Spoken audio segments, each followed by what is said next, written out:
네, 여러분 영화 타짜 혹시 보셨습니까? 2014년에 개봉한 영화 벌써 10년이 다 돼가는데 사실 지금 봐도 올해 개봉했다고 해도 어, 괜찮을 만큼 굉장히 잘 만들어진 영화라고 생각이 듭니다. 시간 가는 줄 모르고 봤던 기억이 납니다. 거기 보면은 정마담과 그 일당들이 이 속칭 호구라고 하는 사람을 어떻게 도박판에 끌어들이는지가 나오게 되는데요. 최근에는 카지노라고 하는 드라마에서 최민식과 그 일당들도 비슷한 전략을 쓰는 것 같아요. 일단 그 호구에 대해서 철저한 사전 조사를 합니다. 자산 규모는 어느 정도 되는지, 부동산은 얼마고, 현금은 어느 정도 갖고 있는지 그런 것들을 철저히 조사하죠. 그 다음에 그 사람의 성격이나 또 열등감 혹은 약점 같은 것들이 뭐가 있는지를 아주 세세하게 조사를 합니다. 그런 다음에 우연을 빙자해서 그 사람을 찾아가고 자기 편인 것처럼 아주 친숙하게 그 사람을 대하죠. 뭐 도박을 하려고 하면은 너무 빠지지 말고 적당히만 하라고 이렇게 그 사람을 위해주는 척 그 사람과 이렇게 친해집니다. 그러다가 이제 어느 정도 잃어주면서 그 사람이 이 꽁돈의 맛을, 도박의 맛을 그 맛에 빠지도록 만든 다음에 그 다음부터는 이제 그 사람이 완전 진짜 말 그대로 호구가 되는 거죠. 그런데 그런 도박판으로 끌어들이는 이런 사기단들의 전략을 가만히 생각해 보면은 사탄이 우리를 무너뜨리려고 다가올 때하고 참 유사하다라는 것을 우리가 알게 됩니다. 사탄은 우리를 무너뜨리려고 간교한 전략으로 우리에게 다가오곤 하는데요. 귀신들은 우리의 약점을 귀신같이 잘 알고 그것을 공략할 때가 참 많아요. 그리고 친숙한 모습으로 우리에게 다가옵니다. 오늘 하와가 뱀에게 이제 뱀의 유혹에 빠져가지고 선악과를 먹게 되는데 일단 하와가 뱀을 보자마자 막 소리 지르면서 놀라지 않았다는 것이 중요합니다. 그럼 마귀는 악인의 얼굴을 하고 나타나지 않아요. 진짜 악인은 악인의 얼굴을 하지 않습니다. 하나님께 더욱 가까이 나아가려고 할수록 시험은 더욱 친밀하고 치명적으로 다가오기 마련인 것이죠. 오늘 3장 1절에 간교하다, 뱀이 간교했다라고 번역이 됐는데 이 간교한이라고 번역된 단어는 아룸이라고 하는 히브리어 단어예요. 이름 되게 귀엽죠? 아룸. 원래 이 단어의 본래 뜻은 신중한, 민감한, 지혜로운 이런 뜻입니다. 그러니까 영민하다는 뜻이에요. 그런데 이 아룸했던 뱀이 이 아rum이가 어둠의 권세에 미혹당하는 순간 에덴을 망가뜨리는 날카로운 칼이 되죠. 그의 신중하고 민감하고 지혜로운 그런 성품이 사단의 손에 붙잡히자 그게 아주 치명적이고 세밀하고 날카로운 간교하고 은밀한 유혹의 도구로 사용되고 말았다는 것입니다. 마치 칼이 의사의 손에 들리면 생명을 살리는 도구가 되지만 살인자의 손에 들렸을 때는 흉기가 되는 것처럼요. 그렇게 선악을 알게 하는 나무의 열매를 에덴 동산 중앙에 두시면서 하나님이 의도하신 것들을 너무나도 교묘하게 악용해서 아담과 하와를 무너뜨리는 것을 보게 됩니다. 그래서 오늘 우리는 이 사탄의 전략이 어떠했는지를 살펴볼 텐데요. 구체적으로 말씀드리기 전에 어떤 방식으로 사탄이 인간에게 다가오는지를 살펴보면 하나님께서 선악과를 통해서 부여하신 의미들을 하나씩 다 뒤집는 방식으로 인간을 유혹하는 것을 우리가 보게 됩니다. 우리 지난주에 하나님께서 선악과를 만드신 이유 세 가지를 한번 살펴봤는데요. 첫 번째는 정체성의 선포다라고 말씀드렸습니다. 아담의 주인 될 수 있는 존재는 오직 하나님밖에 없다. 아담이 어떤 정체성을 가진 존재인지를 확증해주는, 선언해주는 언약의 증표라고 말씀드렸고, 두 번째는요, 존귀한 존재로 창조하셨다는 증거. 하나님과 인격적 관계를 누릴 수 있는 그런 존재로 창조했다는 증거라고도 말씀드렸어요. 하나님께 순종할 수도 있고 순종하지 않을 수도 있는 자유를 가진 존재이자 하나님과 교제할 수 있는 인격적인 존재로 창조하셨다는 증거다라는 말씀을 드렸습니다. 마지막 세 번째는 피조세계 사용설명서. 더 가질 수 있음에 대한 포기를 통해서 하나님이 허락하신 세상을 풍성히 영위하도록 하신 게 이 선악과에 담긴 의도다라고 말씀을 드렸습니다. 잘 기억이 안 나시는 분은 지난주 말씀 한 번 더 들어보시면 좋겠어요. 자, 이 세 가지를 사단은 와가지고 아주 교묘하게 비틀어놔요. 아주 교묘하게 이것들을 왜곡하고 부정하는 방식으로 우리를 무너뜨리더라는 거죠. 한 가지씩 한번 살펴보겠습니다. 첫 번째입니다. 하나님은 선악과를 통해서 인간의 정체성이 어떠한지를 선포하셨는데 사단은 인간에게 와가지고 그것에 집중하지 못하게 하고요. 내가 가지지 못한 것이 뭔지를 집중하게 하는 방식으로 그 안에 내 인생을 규정하도록 유혹했다는 거예요. 1절 하반절 말씀 다시 보시면은 사단이 이렇게 묻죠. 하나님이 참으로 너희에게 동산 모든 나무의 열매를 먹지 말라 하시더냐. 참 간교한 질문이에요. 여러분 보세요. 정말 다 먹지 말래? 라고 하면은 어디에 집중하게 돼 있습니까? 아니 다 먹어도 되는데 이건 먹지 말래. 선악과는 먹지 말래. 라고 내가 가지지 못한 것에 집중하도록 만드는 거죠. 그럼 예를 들어볼게요. 제가 여러분에게 어떤 사람을 소개시켜 드릴게요. 여러분 자녀가 결혼할 때가 됐으면 그 자녀에게 소개해 준다라고 한번 생각해 보시고 들어보세요. 이 둘 중에 누구를 소개해 주고 싶으십니까? 첫 번째 사람은요, 좀 다혈질이긴 한데 똑똑하고 열정 있고 실력 있고 아주 유능해요. 이 사람이 있고요. 두 번째 사람은요, 똑똑하고요, 열정 있고 실력 있고 유능해요. 근데 너무 다혈질이에요. 이 두 사람 중에 어떤 사람을 똑같은 사람이죠. 똑같은 사람인데 어디에 집중하느냐에 따라서 그 사람이 전혀 다르게 느껴집니다. 그러니까 지금 사단이 하와에게 와서 어떤 방식을 쓰는 거예요? 하와가 선악과를 먹지 못한다는 사실에 집중하게 만드는 거죠. 그리고 오늘 우리에게도 똑같은 전략을 씁니다. 우리가 가진 것에 감사하기보다는 가지지 못하는 것에 집중하고 그것에 빠져서 불행을 느끼게 만드는 거죠. 우리가 가진 것들은 순식간에 익숙해지고 무뎌지고 당연해집니다. 그리고 내가 가지지 못한 것, 내가 누리지 못한 것들에 우리의 시선과 마음을 빼앗길 때가 얼마나 많은지 모르겠어요. 신대원 기숙사 시절에 같은 방을 쓰는 동기 전도사님이 아버님이 갑자기 위중하다는 연락을 받은 거예요. 밤중에 어디 갈 데도 없고 어떻게 갈 수도 없는 상황이어서 제가 제 차로 그때 아버님 차로 저는 신대원 왔다 갔다 하는 때여서 제 차로 전주까지 밤에 태워다 준 적이 있습니다.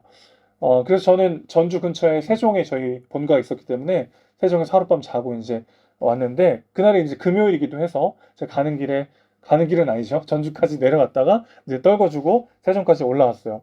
아침에 가방을 열어보니까 고맙다고 글쎄 10만 원을 몰래 제 가방 안에 넣어놨더라고요. 그러니까 안 그래도 되는데 너무 고맙기도 하고 되게 감사한 마음이 들었는데 그날 아침입니다. 그날 아침에 제가 7만 원짜리 신호 위반 딱지를 끊었다는 걸 알게 됐어요. 그게 날라왔어요. 그럼 제가 어떤 마음이 들었을까요? 아, 하나님이 이걸 예비하셔가지고 나한테 10만 원 주셔서 7만 원 날라갔으니까 3만 원이 남았네? 너무 감사하다. 3만 원으로 뭘 먹을까? 애들이랑 짜장면 먹을까? 그런 기쁨으로 충만했겠어요, 제가? 아니요. 좀 전에 갖고 있었던 10만 원은 당연히 내 거고 막 7만 원짜리 끊었다는 사실 때문에 막 너무 막 안타까워가지고 막 너무 아깝고 내가 그때 왜 그랬을까? 이 발을 확 그냥 어떻게 잘라버려야 되나? 왜 이렇게 밟았을까? 그런 마음이 들었던 거죠.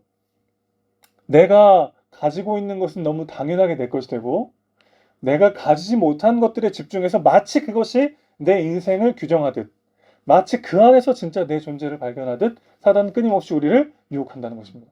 그때나 지금이나 유혹의 방식은 똑같아요.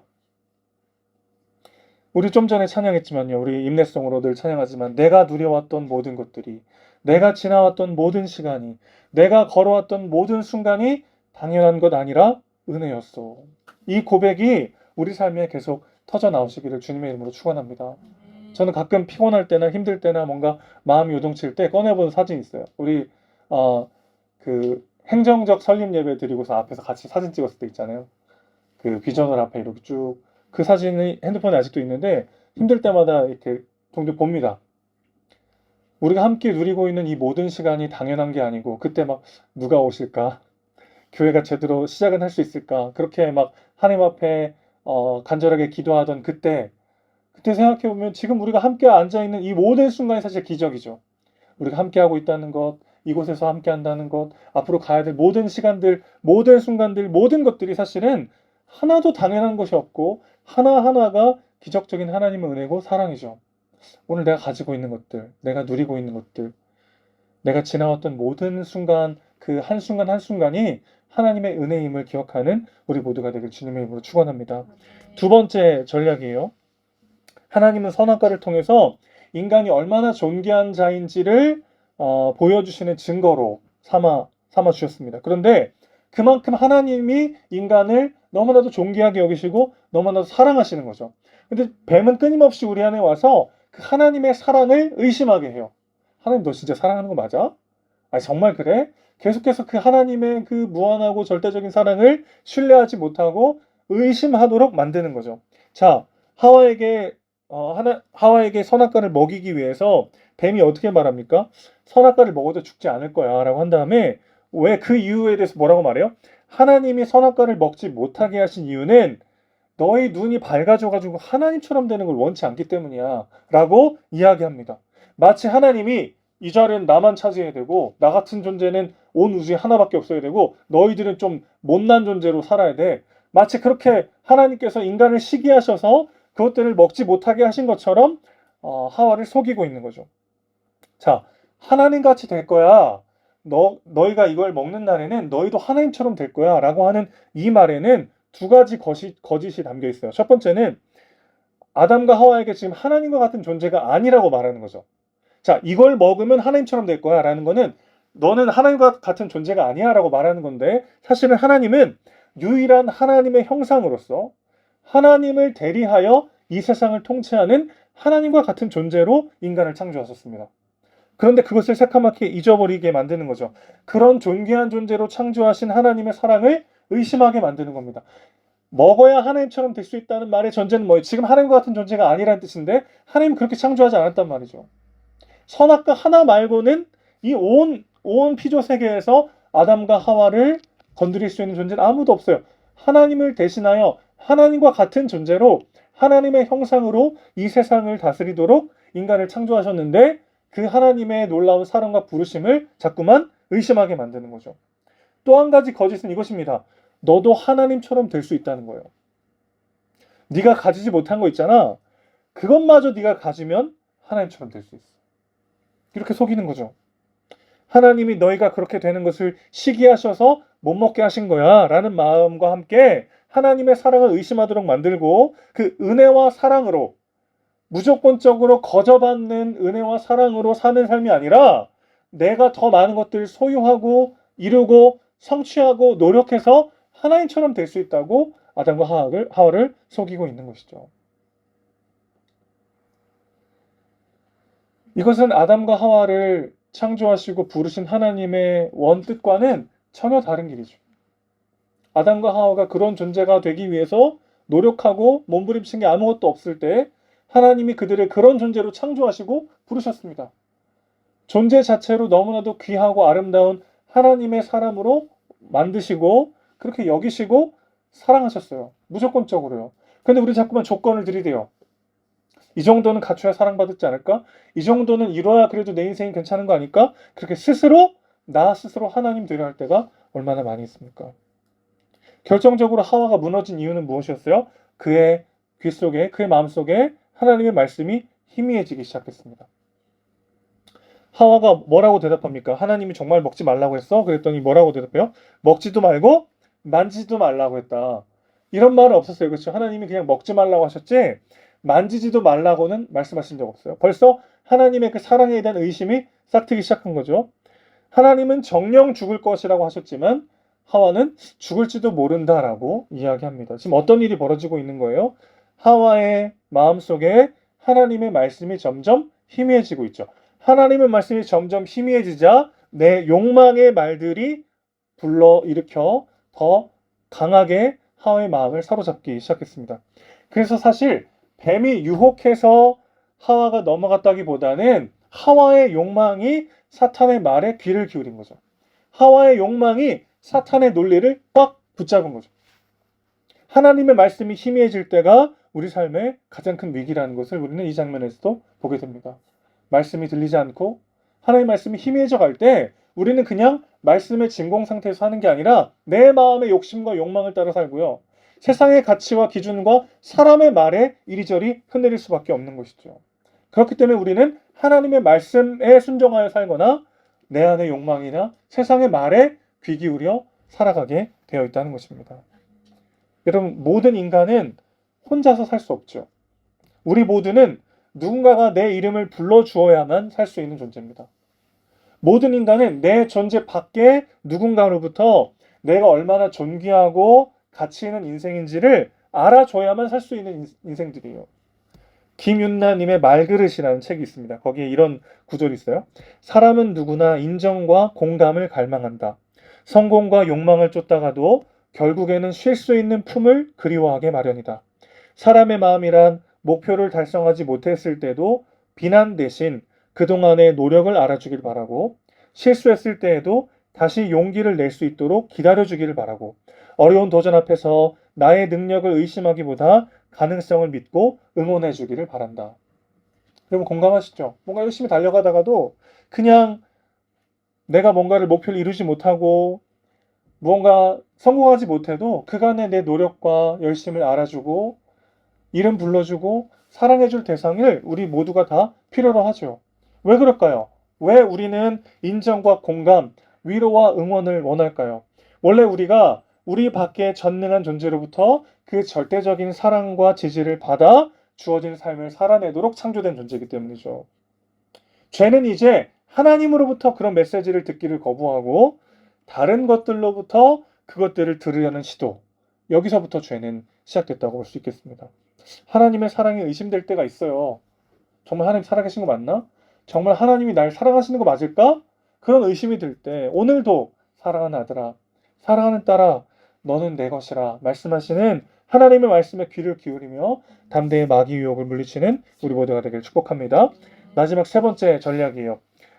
선악과의 세 번째 의미 뭐였죠? 선악과는 피조세계 사용 설명서다 말씀드렸었습니다.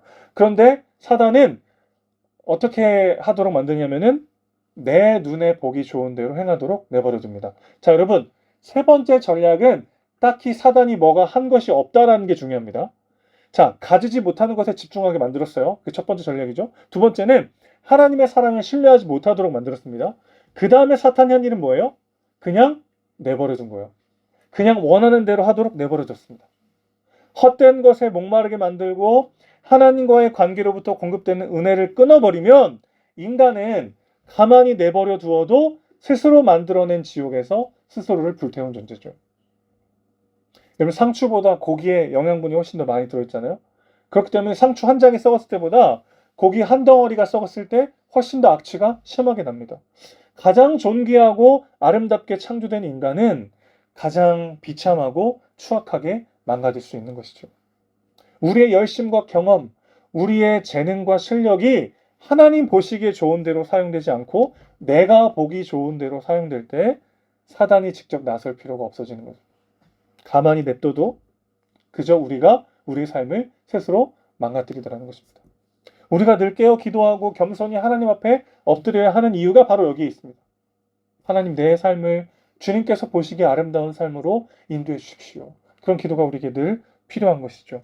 자, 6절 보실게요. 여자가 본즉 그랬습니다.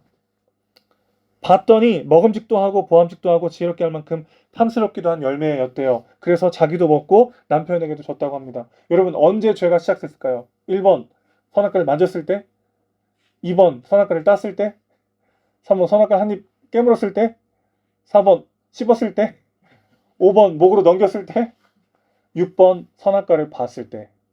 언제일까요? 이미 봤을 때 죄는 시작됐어요.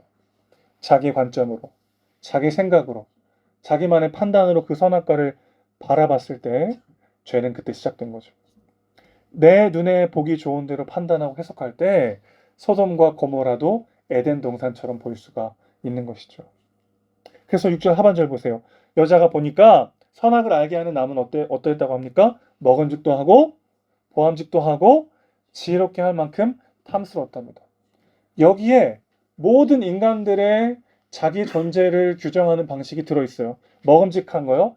무언가를 더 소유하는 방식으로 내가 얼마나 괜찮은 인생인지를 증명하려는 삶이 펼쳐집니다. 보암직도 합니다. 다른 사람들이 보기에 내가 얼마나 괜찮은 존재인지 사람의 인정과 칭찬과 평판에 목매게 만들죠.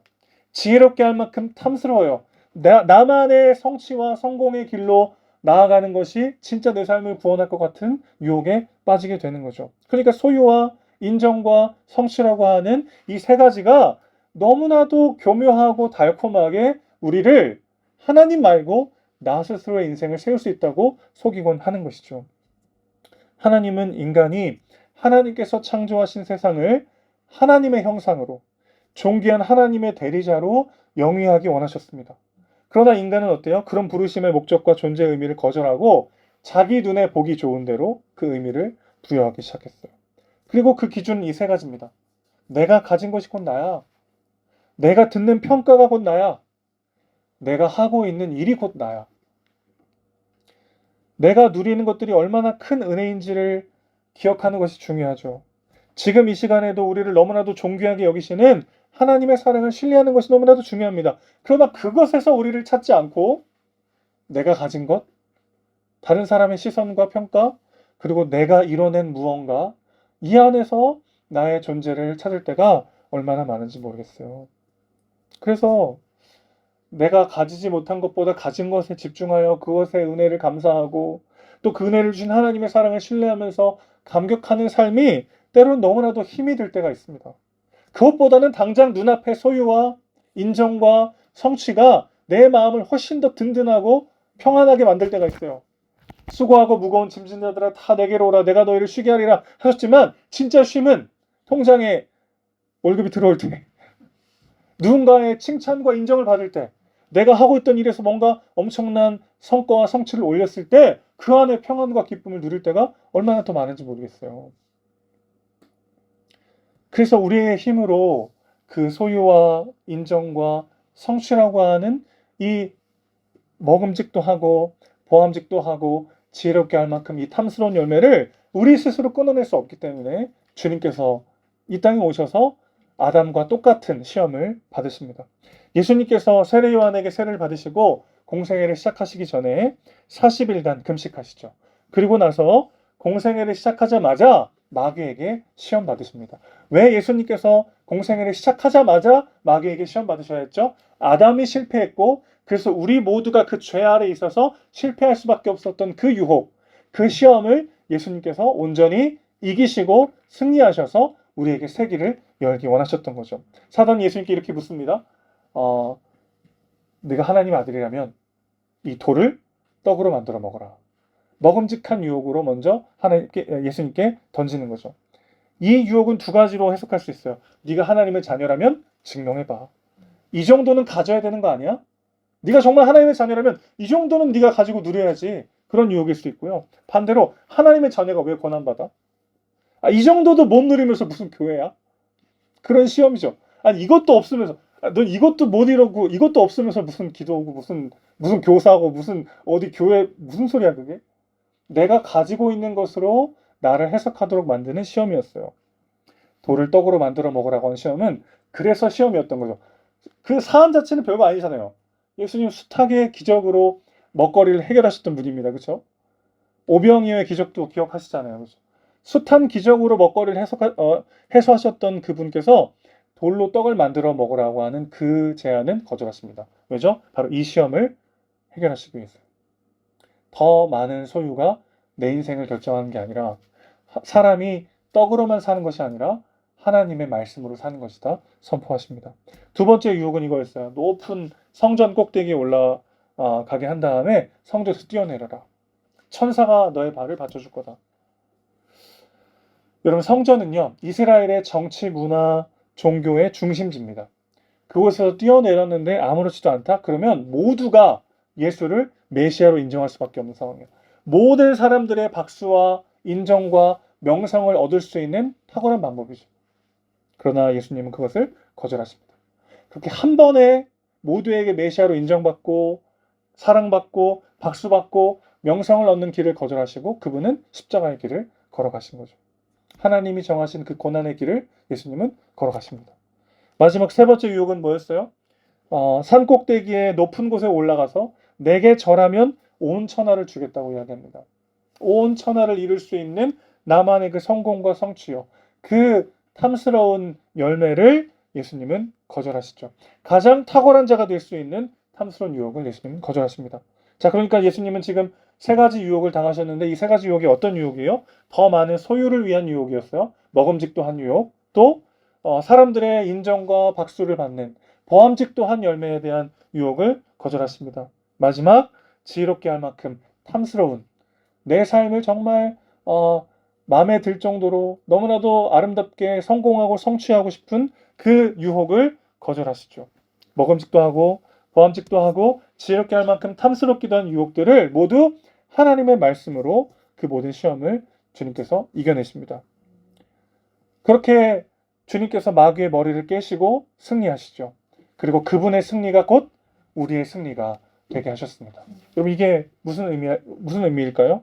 예수님께서 마귀의 권세, 즉 죽음의 권세를 이기시고 다시 살아나셨어요. 몸의 부활을 친히 보여주시면서 이 땅에 이미 임한 하나님 나라의 부활의 첫 열매가 되어 주셨습니다. 여러분 이 땅에서의 삶이 만약에 전부라면은 우리가 누리지 못한 것들이요, 우리가 빼앗긴 것들, 살면서 이루지 못한 것들, 지나간 후회와 아쉬움들을 어떻게 흘려보낼 수 있겠어요? 그 요즘 회기물 드라마가 유행하잖아요. 그 재벌집 막내 아들 이런 거 보셨어요? 오늘 드라마 얘기 많이 하는데, 네. 거기 보면은 그 인생을 2회차 사니까 언제 무슨 일이 있을지 다 아니까 그때 막 투자해가지고 막 대박 나고 그런 거 보면 막 속이 시원한 이유는 뭐예요, 사실은? 되게 기쁘고 막 뭔가 이렇게 짜릿한 카타르시스를 느끼는 이유는 뭐예요? 내가 그걸 미리 알았으면은, 그쵸? 이렇게 했을 텐데, 그런 이제 대리만족이죠, 대리만족. 사실은 그때 지나보면, 그때 이렇게 했어야 되는데, 그때 거기다 땅을 샀어야 되는데, 그때 거기에 투자했어야 되는데, 그때 이렇게 했어야 되는데, 그때 그 오빠를 만나지 말았어야 되는데, 뭐 이런 지나간 숱한 후회들이요. 그것 때문에 내가 놓친 것들, 그것 때문에 내가 이루지 못한 것들, 그것 때문에 내가 누리지 못한 것들, 우리 솔직히 말해보자고요. 그거 진짜 그냥 잊어버릴 수 있어요, 여러분? 전 못해요. 허리 수술하면서 날려버렸던 그 20대, 전 너무 억울해요. 한참 제일 혈기왕성하고 가장 활동적이고 가장 진짜 막 날라다녀야 될 그때 침대에만 누워있었던 저 20대 누가 보상해줍니까? 전 그거 너무 억울해요. 이 땅에서 삶이 만약 끝이라면 그걸 누가 갚아줍니까? 그런데 만약 이 땅에서의 삶이 끝이 아니라 영광스러운 부활의 몸을 입고 하나님 나라의 상속자로 영원토록 왕노릇할 날이 기다리고 있다면 우린 이제 더 이상 먹음직하고 보암직도 하고 지혜롭게 할 만큼 탐스러운 열매에 목을 맬 필요가 없어지는 거죠. 그럼 여러분 명확하게 바라보셔야 합니다. 이 땅의 삶이 전부라면 뭐하고 계신 거예요 지금? 빨리 더 많은 것을 소유하고 더 많은 인정을 받고 더 많은 것을 이루려고 몸부림쳐도 부족한 시간인데요. 여기서 뭐하고 계신 겁니까? 그러나 이 땅에서의 삶이 끝이 아니고 영원한 하나님 나라에서 영광스러운 부활의 몸을 입고 그분과 함께할 영원한 승리가 보장되었다면 우린 더 이상 그것들에 목맬 필요가 없어지는 거죠. 오히려 이 땅에서 예수 믿다가 경험하게 되는 손해들, 더 많이 섬기다가 놓치게 되는 수많은 유익들, 주님의 마음으로 사랑하다가 받는 상처들, 그 모든 것들은 내 몸에 새기는 예수의 흔적이 될 것입니다. 자랑스러운 우리의 면류관이 될 것입니다. 사랑하는 성도 여러분, 그리스도를 믿는 모든 자에게 하나님은 뭐라고 말씀하세요? 너희가 잃은 것이 아무것도 없다고 말씀하십니다. 너희가 손해본 것이 아무것도 없다고 말씀하십니다. 그러지 않도록 영광스러운 부활의 몸과 함께 우리는 그 모든 것들을 다시 함께 누리게 될 것입니다. 내가 가지지 못한 것들이 너무 크게 보일 때요. 나를 향한 하나님의 변함없는 사랑이 너무나 멀게만 느껴질 때가 있어요. 내가 보기에 좋은 대로 달려가고 싶은 마음이 커져갈 때 눈을 들어 그리스도를 보십시오. 그분의 죽음과 부활로 이루신 영원한 하나님 나라에 영광스러운 부활의 몸을 입고 우리는 영원토록 왕노릇하게 될 것입니다. 그 소망으로 오늘을 넉넉히 살아내는 우리 모두가 되시기를 주님의 이름으로 축원합니다.